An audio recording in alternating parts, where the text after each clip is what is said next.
जय हिंद दोस्तों। जैसा कि आपने कल अपने टॉपिक स्टार्ट हो रखा है, वर्ण टॉपिक स्टार्ट हो रखा है। तो आज अपने व्यंजन स्टार्ट कर दिए थे। व्यंजन के अंदर उच्चारण के स्थान पर अपन ने 8 भाग उसके पढ़ लिए थे उच्चारण स्थान के आधार पर। उसके अंदर अपन आज पढ़ते हैं दूसरा भाग। भाई उच्चारण स्थान के आधार पर पढ़ लिए थे। अब उसके अंदर बाह्य प्रयत्न के आधार पर अपन व्यंजनों का वर्गीकरण करेंगे। बाह्य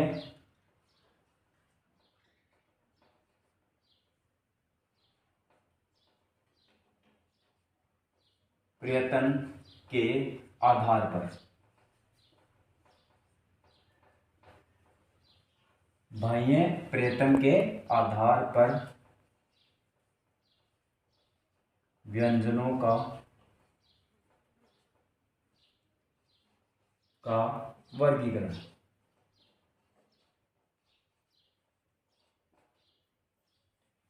बाह्य प्रयत्न के आधार पर व्यंजनों का वर्गीकरण, यह आज का टॉपिक अपना रहेगा। इसके अंदर इसके दो भाग हैं। बाह्य प्रयत्न के आधार पर व्यंजनों के कितने हैं भाग? दो भागों में बांटा गया है इसको। बाह्य प्रयत्न के आधार पर पहला इसके अंदर आ जाएगा कंपन के आधार पर। पहला आ जाएगा कंपन के आधार पर। कंपन के आधार पर दूसरा आ जाएगा अपने हवा की मात्रा के आधार पर। मात्रा के आधार पर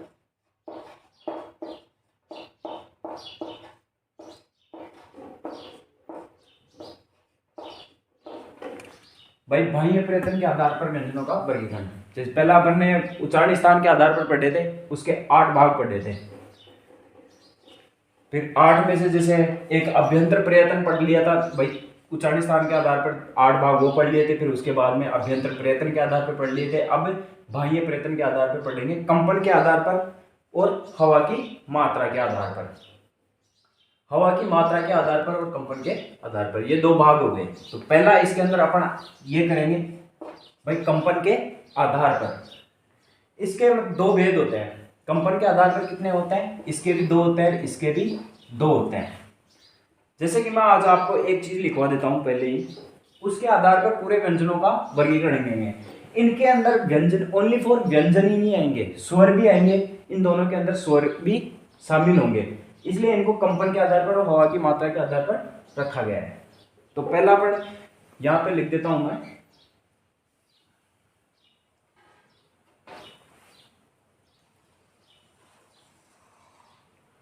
स्वर। ए, आ, ई, ऊ, री, ए, आई, ओ, औ। ये तो अपने क्या हो गए? 11 स्वर हो गए। अब लिखते हैं व्यंजन।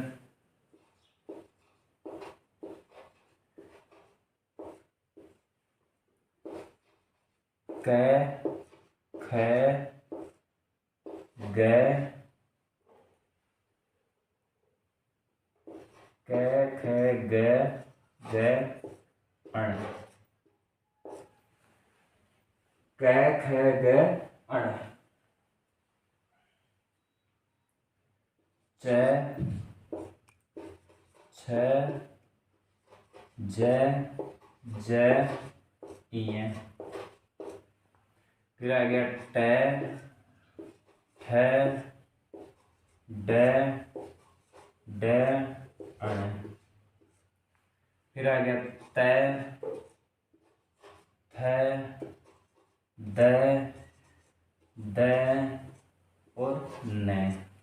फिर आ गया अपने प, फ, ब, म। फिर य, वे, रे, ले, फिर से,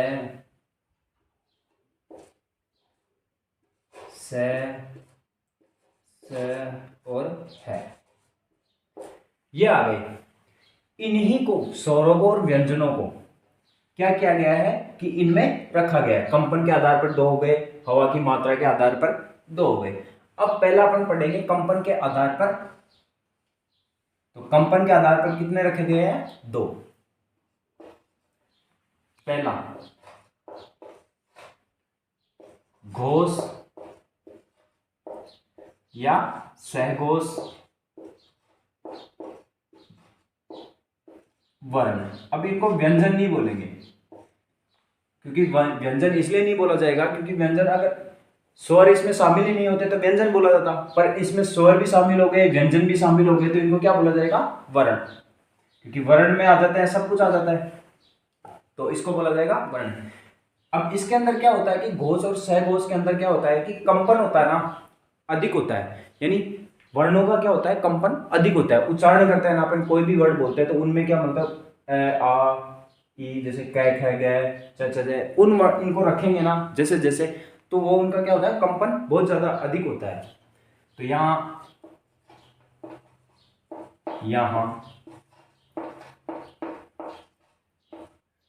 वर्णों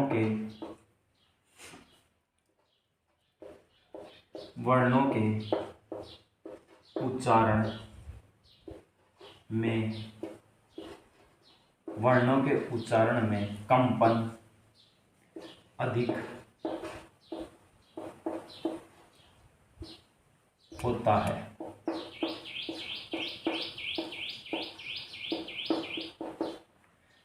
यह क्या होता है? वर्णों के उच्चारण में क्या होता है? कंपन बहुत ज्यादा अधिक होता है, तो उसे क्या बोलते हैं? घोष या सहघोष वर्ण, जिसे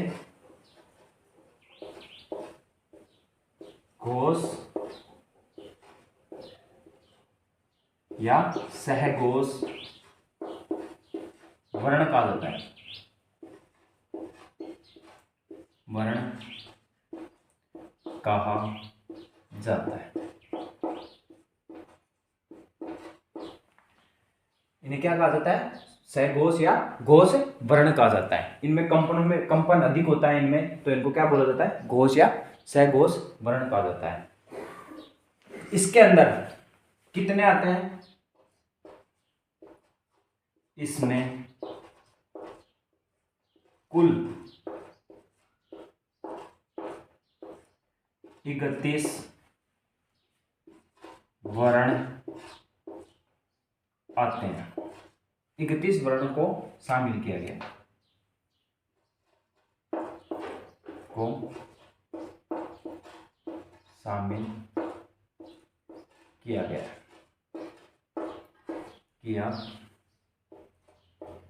गया।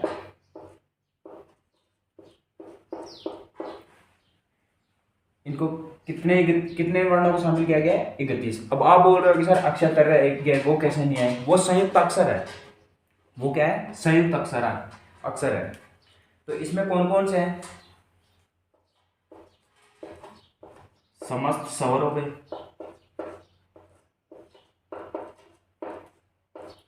प्लस भाई समस्त स्वर हो गए, प्लस प्रत्येक व्यंजन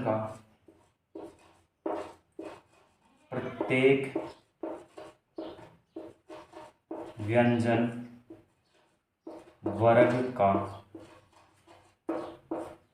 क्या हुआ भाई? समस्त स्वर हो गए, प्रत्येक व्यंजन वर्ग का तीसरा, चौथा और पांचवा वर्ण। समस्त स्वर प्रत्येक व्यंजन का तीसरा, चौथा और पांचवा वर्ण को प्लस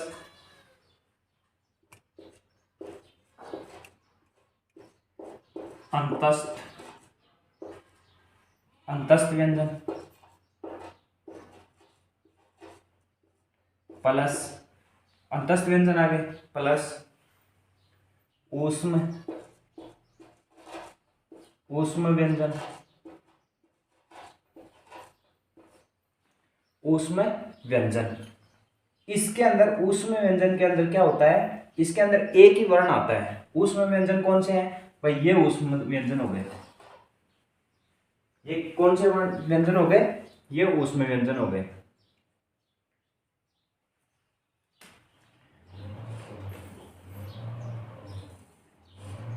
ये हो गए ऊष्म व्यंजन।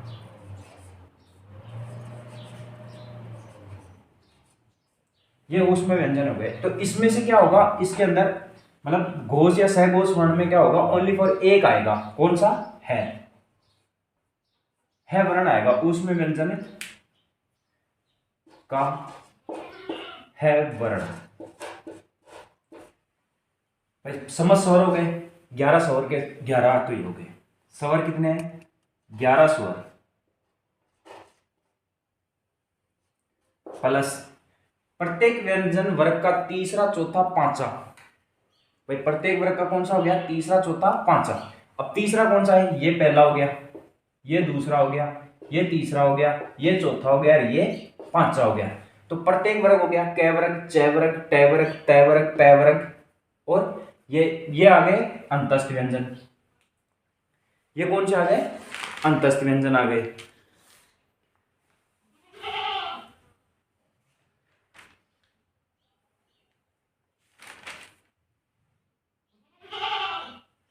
ये आ गए अंतस्थ व्यंजन, ये अंतस्थ आ गए।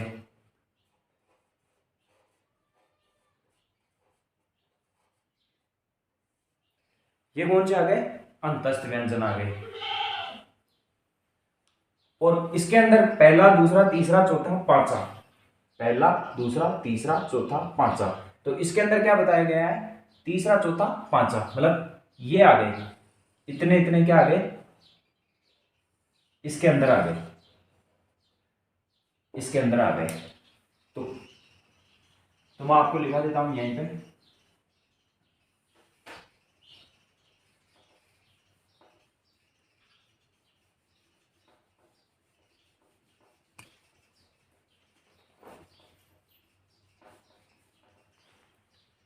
भाई टोटल 31 थे।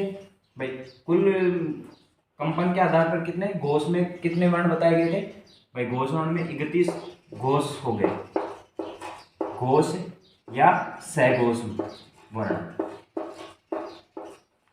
तो 11 तो ये हो गए, 11 स्वर प्लस 3 3 6 3 9 3 14 3 15, 15 ये हो गए, प्लस 4 ये 1 5 5 ये हो गए। कितने हो गए ये, 20 30 1 31, कितने हो गए, 31 वर्ण ये इसके अंदर आ गए। ये किस में आ गए, ये घोष वर्ण में आ गए। अब दूसरा इसका पड़ता है अघोष वर्ण। आपको समझ में आ रहा होगा, वैसे तो इतना डिफिकल्ट तो नहीं है, पर इनको समझेंगे जैसे समझ स्वर हो गए, ए आ ई ई उ ऊ री, फिर व्यंजन हो गए, भाई इतने व्यंजन आ गए, अंतस्थ व्यंजन आ गए, ये लवस, और उसमें व्यंजन आ गए स है। तो इन तीनों में से मतलब चारों में से है को इसमें शामिल किया गया है। घोष वर्ण में कौन से, उसमें व्यंजन का है दिया है ओनली।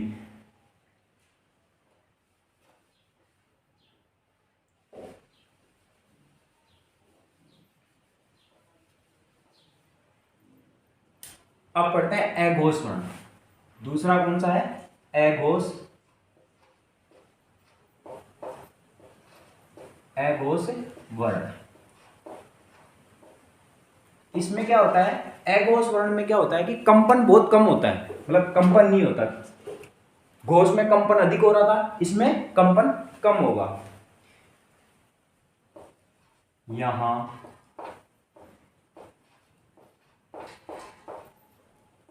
वर्णों के उच्चारण में,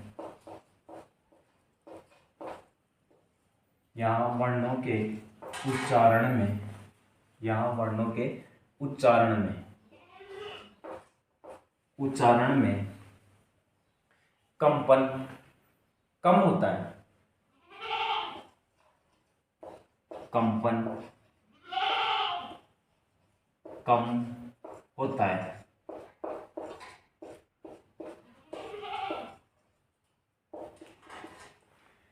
इस अघोष वर्ण में क्या होता है, या वर्णों के उच्चारण में कंपन कम होता है। जैसे अपन ने भाई बाह्य प्रयत्न के आधार पर पढ़ रहे थे, तो दो भाग पढ़े थे अपन ने भाई। दूसरा भाग, पहला भाग अपने पढ़ा था कि भाई कंपन के आधार पर हो गए, जिसमें घोष अघोष आ गए।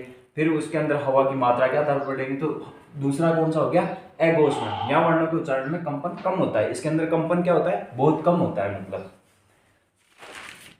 तो इसके अंदर कौन कौन से वर्ण आ गए प्रत्येक व्यंजन वर्ग का। अब बच गए कौन कौन से, अब आप देख लो। जैसे इसमें मैं लिख दूं प्रत्येक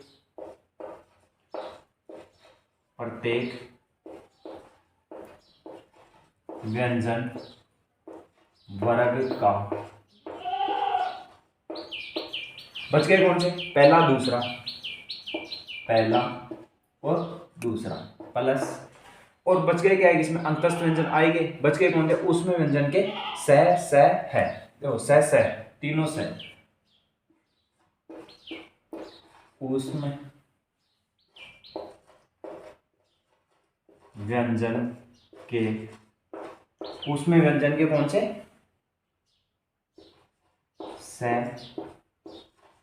से और से, ये तीन व्यंजन इसके अंदर आ गए। तो ये कितने हो गए, 14 ये हो गए, कितने 13 वर्ण ये हो जाते हैं।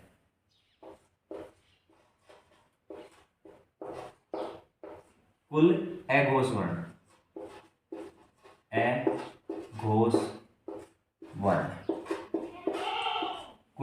वर्ण कितने हैं, 13। अब 13 कौन कौन से हो गए, जैसे इसके अंदर पहला दूसरा कै ख हो गया, छ हो गया, ठ हो गया, थ हो गया, और हो गया। ये तो हो गए कौन से, व्यंजन वर्ग के। और उसके अंदर कौन से, उसमें व्यंजन कौन से हो गए,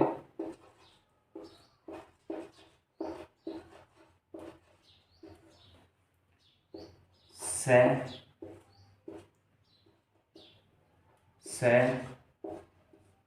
और से, ये क्या हो गए। और एग्जाम की दृष्टि से हमेशा मतलब इनमें से एक आधा क्वेश्चन पुटअप करता है, तो आप है ना, अगर आपको याद भी नहीं होना तो एक शॉर्ट ट्रिक मैं बताता हूँ आपको कि घोष और अघोष वर्ण है। जैसे भाई घोष आ गए, घोष में क्या हो गया कि 31 को ले लिया, मैं घोष में कितने लिए, 31। अब आप 31 को याद करने की बेटर मैं तो ये मानता हूँ कि अघोष 13 वर्ण को याद कर लो भाई। 13 वर्णों को याद कर लिया, जैसे 13 वर्ण भाई, पहला दूसरा हर वर्ग का पहला दूसरा, क आ गया, च आ गया, ये अघोष भाई। ये तो क्या हो गए, घोष।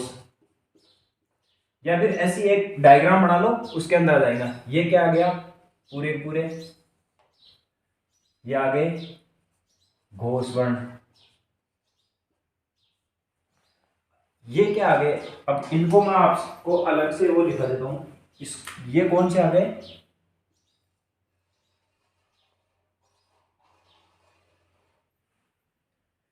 ये आ गए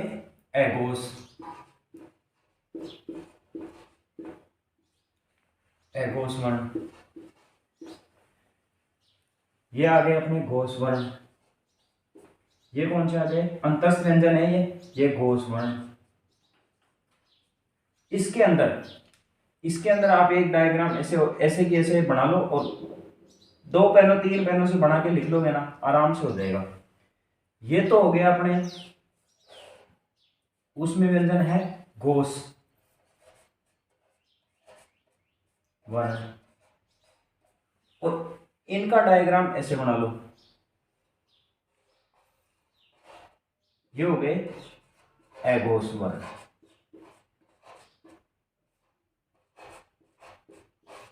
अब ये याद करने की ट्रिक आराम से इसके अंदर पूरा का पूरा आप बता सकते हो कि इसके अंदर कैसे बता सकते हो आप। जैसे कि मैंने अभी बोला आपको भाई, घोष के अंदर क्या होता है, समस्त स्वर होते हैं। समस्त स्वर कितने हो गए, ए आ ई 11 स्वर हो गए। फिर तीसरा चौथा पांचा घोष के अंदर भाई, तीसरा चौथा पांचा ग ग ड जय जय इए टे डे डे न दे दे न बे बे मैं, और ये रे लवे उसमें व्यंजन का ओनली फॉर है।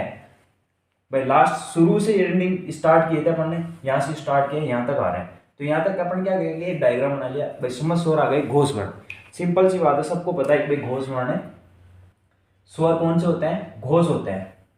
अब जैसे आपको पूछ ले आ घोष है या अघोष है, अल्पप्राण या महाप्राण है, कौन सा क्या है, मतलब एक क्वेश्चन ही पुट हो जाता है भाई, स्वर क्या है, घोष है या अघोष, यही पूछ ले तो आप बता दोगे भाई घोष है, क्योंकि समझ स्वर आ गए घोष में।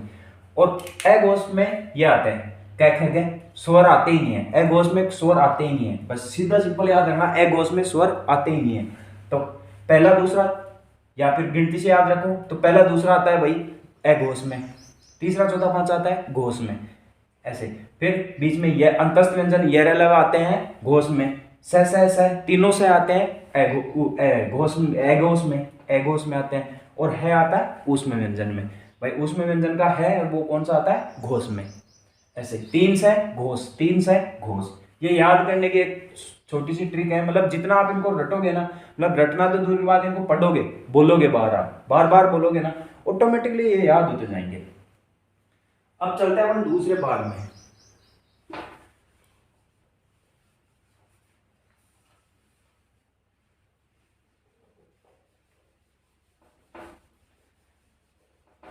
ये डायग्राम दोनों में, ये लास्ट में बहुत काम आता है, ये इसको लिख लिया होगा।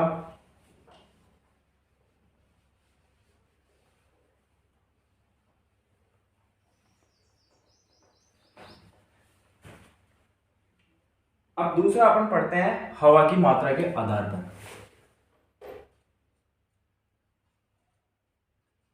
हवा की मात्रा के आधार पर, हवा की मात्रा के आधार पर, इसको भी दो भागों में बांटा गया है। कौन कौन से दो भाग हैं, पहला हो गया अल्प प्राण, अल्प प्राण वर्ण, दूसरा हो गया महाप्राण, अल्पप्राण और महाप्राण। घोष और अघोष याद रखने के लिए तो बहुत सिंपल तरीके हैं भाई। घोष के अंदर स्वर आ गए, ए आ ई उ ए आ गए, मतलब स्वर टोटली 11 स्वर आ गए, पूरे कंप्लीट जितने भी स्वर हैं वो 11 के 11 किस में आते हैं, घोष में। तीसरा चौथा पांचवा वर्ण आ गया घोष में, अंतस्थ व्यंजन का य व र आ गया, और उसमें व्यंजन का है आ गया। भाई 31 ये हो गए, 13 ये हो गए, ठीक है। अब उस इसमें अघोष व्यंजन में कौन सा आता है, अघोष में पहला दूसरा, भाई 10 ये हो गए, 3 ये आ गए, तीनों से हमेशा अघोष में आएंगे, तीनों से किस में आएंगे, अघोष में आएंगे, ऐसे इनको याद रखना। वैसे इनको भी इसी आधार पे बांटा है, जैसे अल्प घोष और अघोष को बांटा गया ना ऐसे कैसे, वैसे अल्पप्राण और महाप्राण को भी इसी के आधार पे बांटा गया है। तो अपन इसके भी भाग पढ़ लेंगे और इसके भी पढ़ लेंगे, इसमें कितने वर्ण है, इसमें कितने वर्ण है। तो पहला अपन अब अल्प प्राण पढ़ते हैं कि अल्प प्राण में कितने क्या है। इसमें क्या होता है कि अल्प प्राण मतलब हवा की मात्रा है ना बहुत कम प्रयुक्त होती है। हवा की मात्रा क्या होती है, कम प्रयुक्त होती है, यानी कोई भी उच्चारण करते हैं ना अपन, कोई भी अक्षर वगैरह उच्चारण करते हैं ना, तो उनमें हवा की मात्रा क्या होती है, बहुत ही कम प्रयुक्त होती है। तो हवा कम आती है तो उसको क्या बोलते हैं, अल्प प्राण, जिसमें अल्प यानी थोड़ा, अल्प यानी थोड़ा। यहां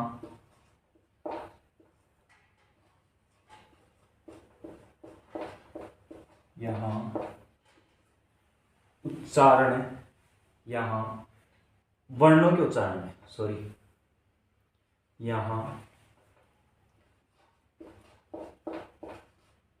वर्णों के उच्चारण, यहां वर्णों के उच्चारण में हवा की मात्रा कम प्रयुक्त होती है। कम प्रयुक्त होती है।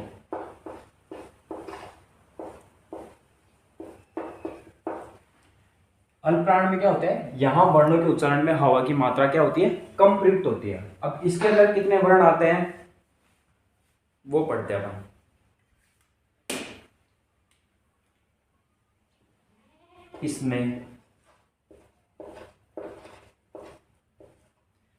इसमें कुल अल्प प्राण वर्ण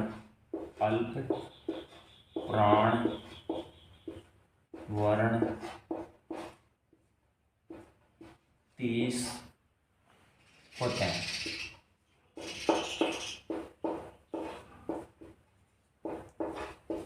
कितने होते हैं, अल्प प्राण वर्ण में 30 होते हैं।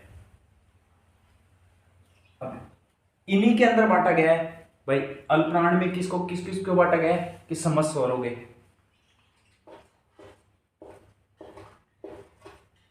समस्त स्वर हो गए प्लस समस्त स्वर हो गए,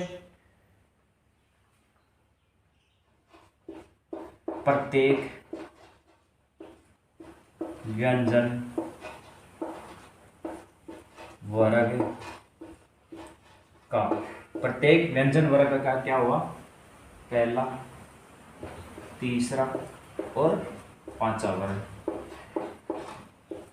पहला, तीसरा और पांचवा वर्ण प्लस अंतस्थ व्यंजन,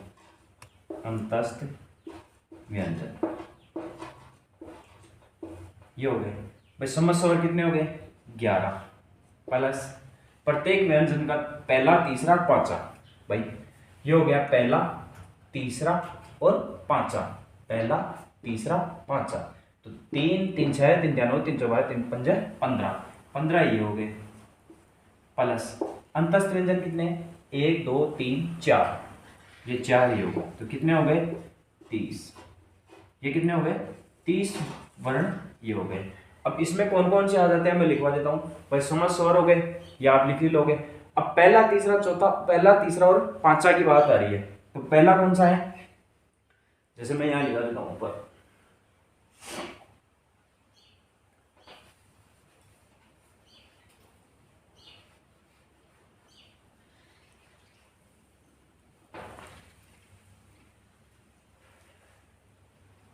भाई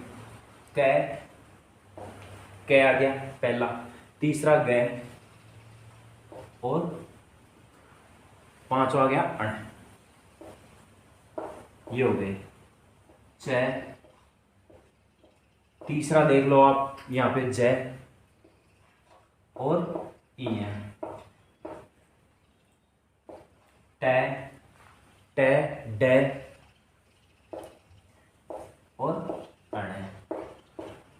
फिर आ गया तैपर, तैवरक, तय, दै, तय, इसके अंदर आ गया द और न। फिर आ गया पै बै मैं, पै बै और मैं, ये क्या हो गए, ये तीनों मतलब कि इसके अंदर वो आ गए अल्प प्राण वर्ण। ये कौन से हैं, अल्प प्राण, ये हो गए और ये हो गए।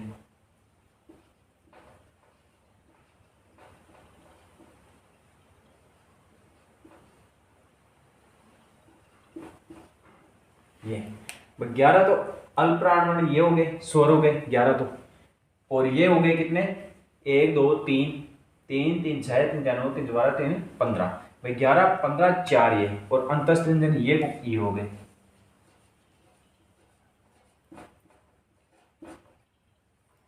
ये अल्पप्राण, ये कौन से कितने वर्ण हो गए, अल्पप्राण वर्ण हो गए 30। ये डायग्राम अगर आप याद रखोगे ना तो इसमें कहीं भी आपको भूलने की जरूरत नहीं होगी, कि कहीं पे भी आपको कोई अगर भूलने की अगर दिक्कत आए तो कहीं पे नहीं होगी, क्योंकि इसको एक बार आप ढंग से देख लोगे ना, पढ़ लोगे, तो कहीं पे भी भूलने की दिक्कत नहीं आएगी।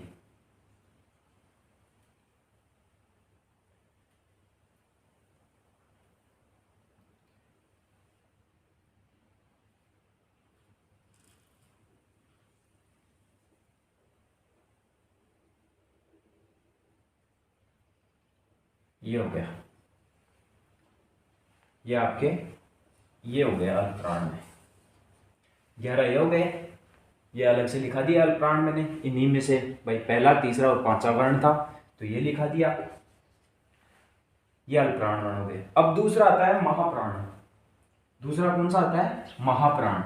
इनको नोट डाउन भी कर लेना आप, और ये तो आप कर ही लेना। इसके आधार पर ही आप अपने आप को मतलब आप अपनी कॉपी में है ना लेकर मतलब लिख सकते हो। जैसे मैंने अभी बोल दूं कि भाई घोष वर्ण कौन से थे, तो सही पूरे तो स्वर आ गए भाई घोष वर्ण में। तीसरा चौथा पांचवा वर्ण, भाई तीसरा चौथा पांचवा वर्ण घोष में, ये हो गए। इतने इतने क्या हो गए? घोष वर्ण में। ये रलवा आ गए, और इस ऊष्म व्यंजन का है आ गया, ये हो गया। ये तो घोष हो गए। अब अघोष पूछा जाए तो इसके अंदर वो आएंगे नहीं आपके, पहला दूसरा आ गया, फिर ये आ गए, तो ये अघोष वर्ण हो गए। अब सेकंड अपना चल रहा है महाप्राण। भाई अल्पप्राण हो गए, अब दूसरा चल रहा है महाप्राण।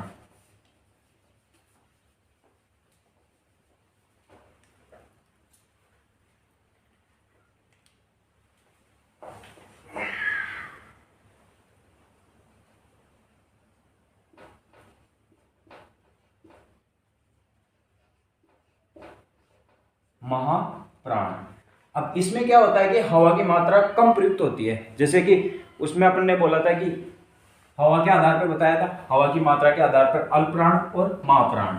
तो अल्पप्राण में तो हवा की मात्रा कम प्रयुक्त हो रही थी। अब इसमें क्या होगा कि उच्चारण में अधिक लगेगी, हवा की मात्रा क्या लगेगी? अधिक लगेगी।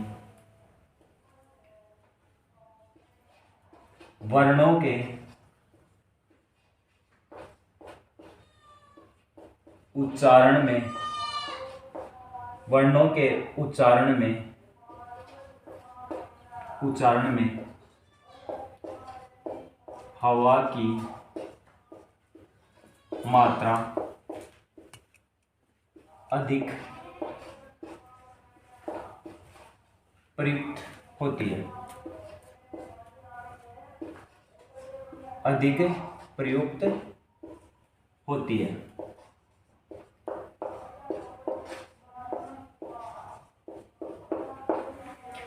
भाई अल्पप्राण में तो बताया कि हवा की मात्रा क्या होती है? कम प्रयुक्त होती है। और महाप्राण में क्या होता है कि हवा की मात्रा बहुत अधिक प्रयुक्त होती है। और जैसे याद करने का सबसे सोच तरीका तो मैं ये बोलता हूँ, जैसे आप घोष व्यंजन पढ़ रहे हो, घोष वर्ण पढ़ रहे हो, भाई घोष और अघोष, और अल्पप्राण और महाप्राण। देखो आपको पीएचडी करनी नहीं है, कोई किताब लिखनी नहीं है, आपको ओनली फॉर एग्जाम के हिसाब से आपका एग्जाम क्लियर हो, आपके क्वेश्चन सही हो, ये देखना है आपको। तो ये देखने के लिए मैं तो यही मानता हूं कि आप इसको याद न करके इसको याद कर लो, इसको पकड़ लो, क्योंकि इसके अंदर कितने ही है। इसको याद न करके इसको पकड़ लो। भाई इसके अंदर 13 आ गए, इसके अंदर 30 थे तो इसके अंदर 14 आ गए। भाई सिंपल सी बात है। आप यहाँ 31 याद करोगे, यहाँ 30 याद करोगे, तो सबसे बढ़िया है ना कि आप कम को चुनो ना, कि अघोष को चुन लिया, भाई 13 आ गए तो बाकी बच गए जो कहाँ आ जाएंगे? यहाँ आ जाएंगे। इसमें महाप्राण में आपने याद किया भाई 14, इसको याद कर लो, बच गए जो अपने आप याद हो गए। तो मेरा मानना तो यही है कि आप इसको और इसको पकड़ के दोनों को पकड़ लो बस, कि ये याद कर लो, बाकी बच गए जो वैसे आएंगे।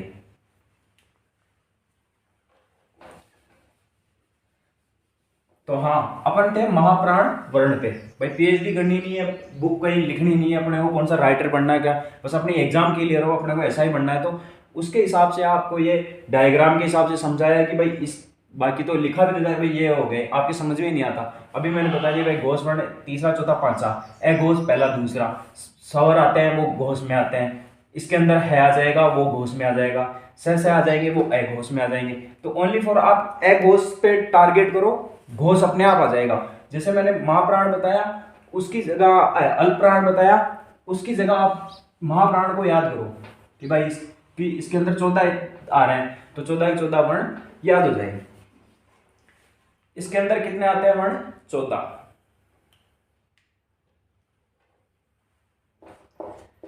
इसमें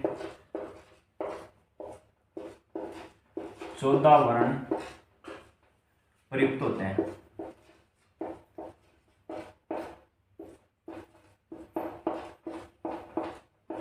प्रयुक्त होते हैं। इसमें कितने 14 वर्ण प्रयुक्त होते हैं। अब कौन कौन से हैं आपको मैं लिखवा देता हूं। दूसरा, चौथा व्यंजन, दूसरा चौथा व्यंजन प्रत्येक वर्ग का,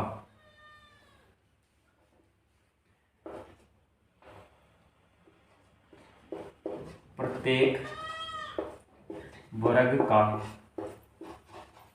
प्रत्येक वर्ग का दूसरा चौथा व्यंजन वर्ण प्लस, भाई दूसरा चौथा व्यंजन वर्ण आ गया। अब उसके अंदर आपको बताए थे भाई अल्पप्राण में अंतस्थ व्यंजन ये रेलव आ गए थे, ठीक है भाई, अंतस्थ व्यंजन ये रेलव आ गए थे। अब यहां तो आएंगे नहीं अंतस्थ व्यंजन, बच गए कौन से, ऊष्म प्लस ऊष्म, ऊष्म व्यंजन,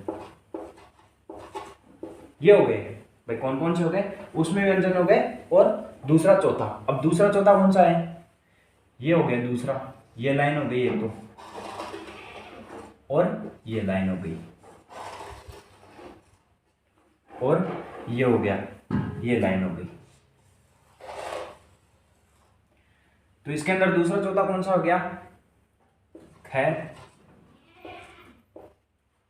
ख ग ज छ ज ट ड थ द ह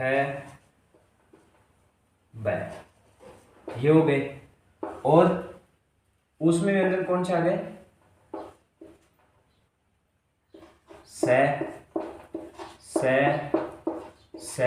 और है, ये 14 वर्ण आ गए। अब आपको एग्जाम की दृष्टि से मैंने आपको अच्छे से बता दिया है कि भाई किस तरीके से आप याद कर सकते हो इनको, क्योंकि इनमें से 2 क्वेश्चन हमेशा पूछे जाते हैं। एसआई में तो श्योर है, कन्फर्म, इसमें से 2 क्वेश्चन आते हैं, या तो घोष एघोष में पूछ लेते हैं, या अल्पप्राण या महाप्राण में पूछ लेता है।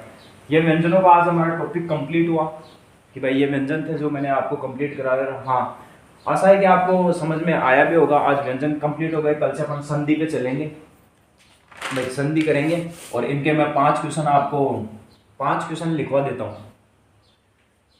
और लास्ट में एक डायग्राम, आज मैं पर्यायवाची शब्द वो रहने देता हूँ। आज इस डायग्राम को मैं घोष और अघोष और महाप्राण अल्पप्राण के मैं वर्ड आपको बता देता हूँ, भाई कौन कौन से कैसे आते हैं।